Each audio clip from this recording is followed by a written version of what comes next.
அன்புள்ள ஆண்டவரே, மீண்டும் உம்முடைய பரிசுத்த நாமத்தின் பலத்தோடு இந்த நாளின் கூடுகையில் வந்திருக்கிற உங்கள் அனைவருக்கும் நம் ஆண்டவரும் இரட்சகருமாய் இருக்கிற இயேசு கிறிஸ்துவின் பரிசுத்த நாமத்தின் இந்த வெள்ளிக்கிழமையின் ஆயத்த நாளின் காலையின் வாழ்த்துக்களை தெரிவித்துக் கொள்கிறேன். கர்த்தர் நம்மோடு இருப்பாராக. ஒவ்வொரு நாளும் அவர் நம்மை எழுப்புகிற தேவன்.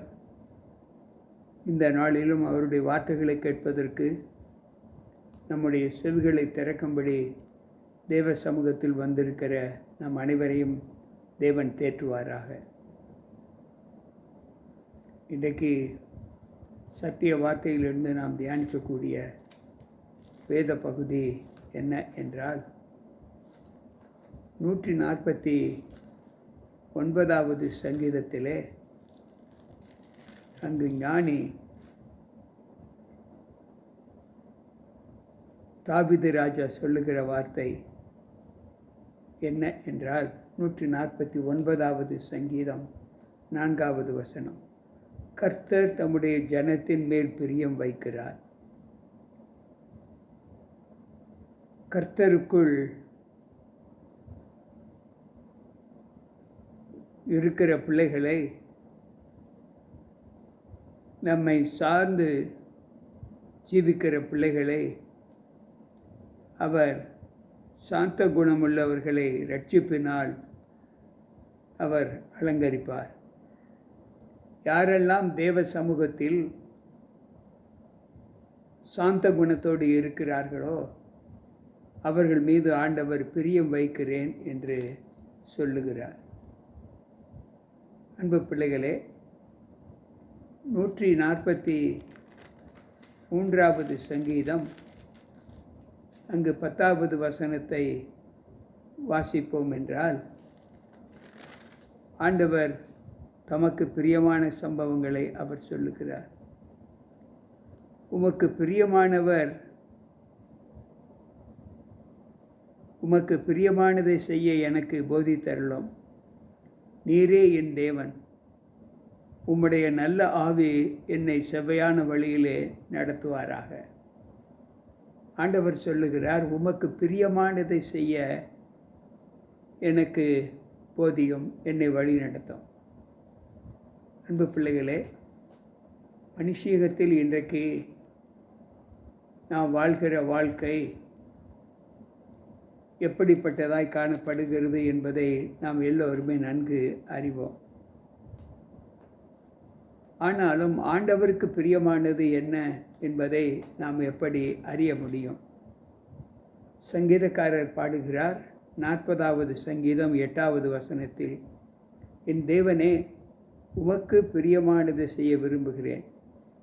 உமது நியாயப்பிரமாணம் என் உள்ளத்தில் இருக்கிறது என்று சொன்னேன். இங்கு ஆண்டவர் சொல்லுகிற வார்த்தை, தேவனுடைய நியாயப்பிரமாணம் நம் ஒவ்வொருடைய உள்ளத்திலும் காணப்படுகிறது. அந்த நியாயப்பிரமாணத்தின்படி செய்கிற பிள்ளைகளுக்கு ஆண்டவர் நல்ல ஒரு ஆசீர்வாதத்தை கொடுப்பேன் என்று அவர் கட்டளையிடுகிறார். 119வது சங்கீதம் 16வது வசனம் சொல்லுகிறது, உமது பிரமாணங்களில் மனமகிழ்ச்சியாய் இருக்கிறேன், உமது பிரமாணங்களை மறவேன் என்று சொல்லுகிறார். அன்பு பிள்ளைகளே, இன்றைக்கு நாம் மனுஷீகத்தில் வாழ்கிற வாழ்க்கை, நாம் நமக்கு பிரியமானவைகளை செய்து வாழ்கிறோம் என்று நாம் எல்லோரும் அறிவோம். ஆனாலும் நமக்கு கொடுக்கப்பட்ட அந்த காலத்தின் வல்லமைகளை நாம் எப்படி பார்க்கிறோம்? நம்முடைய மாமிச பலவீனங்கள் எவைகளை எல்லாம் ஆட்கொள்ள வேண்டும் என்று விரும்புகிறதோ அவைகளையெல்லாம் நாம் செய்து கொண்டுதான் இருக்கிறோம் என்று ஆண்டவர் சொல்லுகிறார். கர்த்தருக்கு பிரியமானது இன்னது என்ன என்று நாம்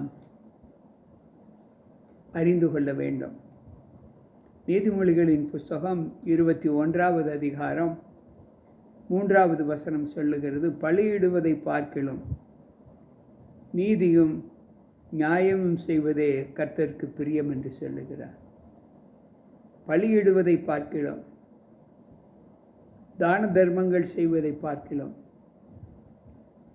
ஆண்டவர் சொல்லுகிறார், நீதியும் செம்மையுமானவைகளை செய்வதே ஆண்டவருக்கு பிரியம் என்று சொல்லுகிறார். நீதி நியாயங்களை கை கொண்டு நடப்பதுதான் ஆண்டவருக்கு பிரியம் என்று இங்கு வேதம் சொல்லுகிறது. அதே நீதிமொழிகளின் புஸ்தகம் 12வது அதிகாரம் 22வது வசனம் இப்படி சொல்லுகிறது. ஆண்டவர் சொல்லுகிறார், பொய் உதடுகள் கர்த்தருக்கு அருவருப்பானவைகள், உண்மையாய் நடக்கிறவர்களோ அவருக்கு பிரியம் என்று சொல்லுகிறார். முதலாவது, நீதியும் நியாயத்தையும் செய்து அதன்படி நடப்பது ஆண்டவருக்கு பிரியம் என்று சொல்லுகிறார். இரண்டாவது, பொய் உதடுகளை அருவருப்பது ஆண்டவருக்கு பிரியம் என்று சொல்லுகிறார். உண்மையாய் நடக்கக்கூடிய அனுபவத்தை பெற்றவர்களே ஆண்டவருக்கு பிரியமானவர்கள் என்று வேதம் சொல்லுகிறது. அன்பு பிள்ளைகளே, இன்றைக்கு நம்முடைய வாழ்க்கையில் நாம் ஆண்டவருக்கென்று செய்யக்கூடிய அனுபவங்கள் என்ன? நீதிமொழிகளின் புஸ்தகம் 15வது அதிகாரம் 8வது வசனத்தை வாசிப்போம் என்றால், அங்கு ஆண்டவர் சொல்லுகிறார், துன்மார்க்கருடைய பழி கர்த்தருக்கு அருவருப்பானது, செம்மையானவர்களின் ஜெபமோ அவருக்கு பிரியம். அன்பு பிள்ளைகளே, ஆண்டவருக்கு பிரியம் எது? பலியிடுவதை பார்க்கிலும் நீதியையும் நியாயத்தையும் செய்வதே பிரியம். உண்மையாய் நடக்கிற பிள்ளைகள் ஆண்டவருக்கு பிரியம். அடுத்து, செம்மையானவருடைய ஜெபம் ஆண்டவருக்கு பிரியம் என்று சொல்லுகிறார். நம்முடைய வாழ்க்கையில் செம்மையானவருடைய ஜெபம் ஆண்டவருக்கு பிரியம் என்று நாம் வாசிக்கிறோமே, அது எப்படி? அதற்கு ஒரு உதாரணத்தை வேதாகமத்தில் நாம் தியானிக்கப் போகிறோம். தானியேலின் புஸ்தகம் 6வது அதிகாரம், அங்கு 4-5 வசனங்களை வாசிப்போம் என்றால், அப்பொழுது பிரதானிகளும் தேசாதிபதிகளும் ராஜ்யத்தில் விசாரிப்பிலே தானியேலை குற்றப்படுத்தும்படி முகாந்தரம் தேடினார்கள். ஆனாலும் ஒரு முகாந்தரத்தையும் குற்றத்தையும் கண்டுபிடிக்க அவர்களால் கூடாது இருந்தது. அவன் உண்மையுள்ளவனாய் இருந்தபடியால் அவன் மேல் சுமந்த யாதொரு குற்றமும் அங்கு குறைவும் காணப்படவில்லை. அப்பொழுது அந்த மனுஷர், நாம் இந்த தானியேலை அவனுடைய தேவனை பற்றிய விஷயத்தில் குற்றப்படுத்தும் முகாந்தரத்தை தவிர வேறு முகாந்தரத்தை அவனை வேறொன்றிலும் நாம் குற்றப்படுத்த முடியாததை நாம் காண முடியாது என்று சொல்லுகிறார். தானியேலை குற்றப்படுத்துவதற்கு அங்கு தீரு ராஜாவினுடைய பிரதானிகள் அவனை எப்படியாவது கொலை செய்ய வேண்டும், சிறையில் அடைக்க வேண்டும் என்று தீர்மானித்தார்கள். அங்கு வேதம் சொல்லுகிறது, அவன் உண்மையுள்ளவனாய் இருந்தபடியால். உண்மையாய் இருக்கிறவன் கர்த்தருக்கு பிரியன் என்று இப்பொழுது நீதிமொழிகள் 15:8 நாம் வாசித்தோம். அன்பு பிள்ளைகளே, இன்றைக்கு நம்முடைய வாழ்க்கையில் தானியேலை போல அவனுடைய சொந்த விஷயத்தில் அவனை எந்த சூழ்நிலையிலும் வாழ்க்கையின் தரத்தில் குற்றப்படுத்த முடியாது. அவனுடைய தேவனை ஆராதிக்கிற விஷயத்தில் மாத்திரமே அவனை குற்றப்படுத்த முடியும் என்று முகாந்தரம் தேடி அதை அந்த ராஜா தரிவுக்கு ஒப்பு கொடுத்தார்கள். அன்பு பிள்ளைகளை, இன்றைக்கு நம்முடைய வாழ்க்கையில் நாம் உண்மையுள்ளவர்களாய் காணப்படுகிற ஒரு அனுபவத்தை எப்படி பார்க்கிறோம்? யோசித்து பார்ப்போம். தானியேலை குறித்து அங்கு ஆண்டவர் சொல்லும்போது, தானியேல் 9:23 சொல்லுகிறது, நீ எனக்கு மிகவும் பிரியமானவன், நீ எனக்கு மிகவும் பிரியமானவன், ஆதலால் நீ வேண்டுகொள்ள தொடங்கின போதே கட்டளை வெளிப்பட்டது, நான் அதை அறிவிக்க வந்தேன். இப்போதும் சொல்லுகிற வார்த்தையை கவனித்து கேட்டு தரிசனத்தை அறிந்து கொள் என்று சொல்லுகிறார். ஒரு தனிப்பட்ட மனிதனுடைய மாமிசத்தில் பிறந்து மாமிசத்தில் உருவாக்கப்பட்ட ஒரு தனிப்பட்ட மனிதனுடைய ஜெபத்தை பரலோகம் கேட்டு, பரலோகத்திலிருந்து ஒரு தூதனை ஆண்டவர் தானியேலுக்கு சொல்லுகிறார் என்றால், அவன் எப்படிப்பட்ட வாழ்க்கை வாழ்ந்து காண்பித்திருப்பான் என்பதை சற்று யோசித்து பார்ப்போம். எனக்கு பிரியமான தேவ பிள்ளைகளே, நம்முடைய வாழ்க்கையிலே நாம் ஆண்டவரோடு ஜீவிக்கிற அந்த அனுபவம் நம்மை தேவ சமூகத்தில் எப்படி இருக்கிறது என்பதை யோசித்து பார்ப்போம். தானியேலின் புஸ்தகத்திலே தானியேலை குறித்து சொல்லப்பட்ட சம்பவம், நீ எனக்கு மிகவும் பிரியமானவன். இங்கு பிரியமானவன் என்று சொல்வதற்கு காரணம் என்னவென்றால், அவனிடத்தில் உண்மை இருந்தது என்று வேதம் சொல்லுகிறது. எபிரேயர் 3:3 வாசிப்போம் என்றால், 2:3 மோசே தேவனுடைய வீட்டிலே எங்கும் உண்மையுள்ளவனாயிருந்து போல இவரும் தம்மை ஏற்படுத்தினவருக்கு உண்மையுள்ளவராயிருக்கிறார். அன்பு பிள்ளைகளே, தானியேல் எப்படி உண்மையுள்ளவராக இருந்தாரோ அதை போல இங்கு மோசேயும் கர்த்தருடைய வீட்டில் உண்மையுள்ளவராய் இருந்தார் என்று வேதம் சொல்லுகிறது.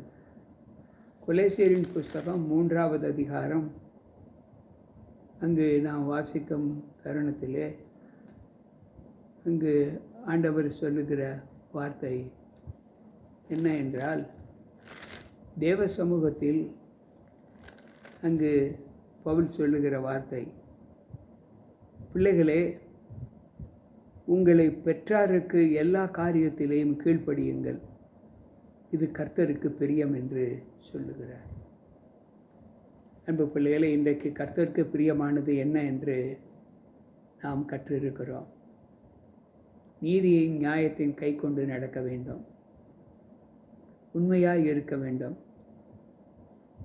எல்லா நிலைகளிலும் நம்முடைய வாழ்க்கையை ஆண்டவருக்கு பிரியமாய் வைக்க வேண்டும். பின்பு தங்களை பெற்றோருக்கு கீழ்ப்படிந்து நடக்கிற ஒரு பிரியத்தை நாம் நமக்குள்ளாக உருவாக்க வேண்டும். இதை குறித்து எபேசியரின் புஸ்தகத்தை நாம் வாசிக்கும்போது அங்கு 5வது அதிகாரம் 10வது வசனத்திலே நாம் வாசிப்போம் என்றால், கர்த்தருக்கு பிரியமானது இன்னதென்று நீங்கள் சோதித்து பாருங்கள். அன்பு பிள்ளைகளே, கேட்ட இந்த வார்த்தைகள் நம்முடைய வாழ்க்கைக்கு எப்படி ஊன்றுகோலாக காணப்படுகிறது என்பதை யோசித்து பார்ப்போம். கர்த்தருக்கு பிரியமானது இன்னது என்று யோசித்து பாருங்கள். அந்த யோசனையை பவுல் ரோமரின் புஸ்தகம் 12வது அதிகாரம் 2வது வசனத்தில் சொல்லுகிறார். நீங்கள் இந்த பிரபஞ்சத்திற்கு ஒத்த வேஷம் தெரியாமல் தேவனுடைய நன்மையும் பிரியமும் பரிபூரணமுள்ள சித்தம் இன்னதென்று பகுத்து அறியத்தக்கதாக உங்கள் மனம் புதிதாகிறதுனாலே நீங்கள் மறுரூபமாகுங்கள். இந்த உலகத்திற்கு ஒத்த வேஷம் தெரியாமல். அன்பு பிள்ளைகளே, தேவனுடைய நன்மையையும் பிரியமும் பரிபூரணமுள்ள சித்தம் இன்னதென்று பகுத்தறியத்தக்கதாக, தேவனுக்கு பிரியமானது தேவனுக்கு நன்மையானது எது என்று நாம் பகுத்து ஆராய்ந்து அறியத்தக்கதாக ஒரு மனதை பெற்றால் நாம் ஆண்டவருக்குள் பிரியமான ஒரு அனுபவத்தை பெற்றிருக்கிறோம் என்று ஆண்டவர் சொல்லுகிறார்.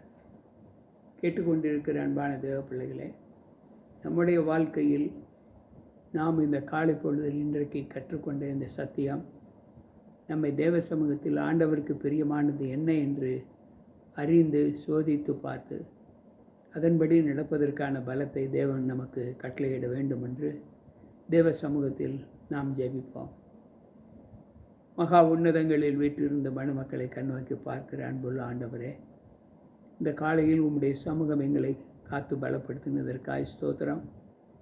இந்த நாளிலும் உமக்கு பிரியமான குணங்கள் என்ன என்பதை நாங்கள் அறிந்து கொண்டோம். நீதியும் நியாயமும் செய்கிற பிள்ளைகளாய், உண்மையுள்ள பிள்ளைகளாய், உம்முடைய பிரமாணங்களிலே நாங்கள் கீழ்ப்படிந்து நடக்கிற பிள்ளைகளாய், ஜெபத்திலே நாங்கள் உண்மையாய் காணப்படுகிற பிள்ளைகளாய், பெற்றோருக்கு கீழ்ப்படிந்து நடக்கிற பிள்ளைகளாய் நாங்கள் நடக்க வேண்டும் என்று எங்களுக்கு நீர் சொன்ன புத்திமதிகளுக்காய் ஸ்தோத்தரிக்கிறோம்.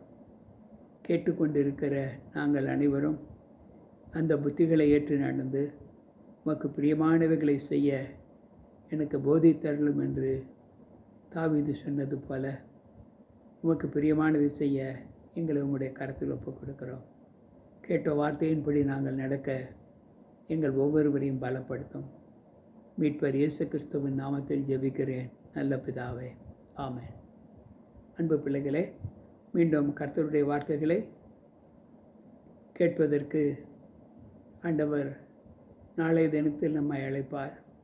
இந்த நாளில் கேட்ட வார்த்தைகள் நம்முடைய ஆவியின் வாழ்க்கையில் மிகுந்த பலத்தை கொடுக்கக்கூடியதாய் காணப்பட கர்த்தர் நமக்கு பலன் கொடுக்க வேண்டும் என்று சொல்லி தேவ சமூகத்தில் ஜெபிப்போம். கர்த்தர் நம்மோடு இருப்பாராக. மீண்டும் நாளை சந்திப்போம். உங்கள் போதகர் ஜி.கே. ராபர்ட்.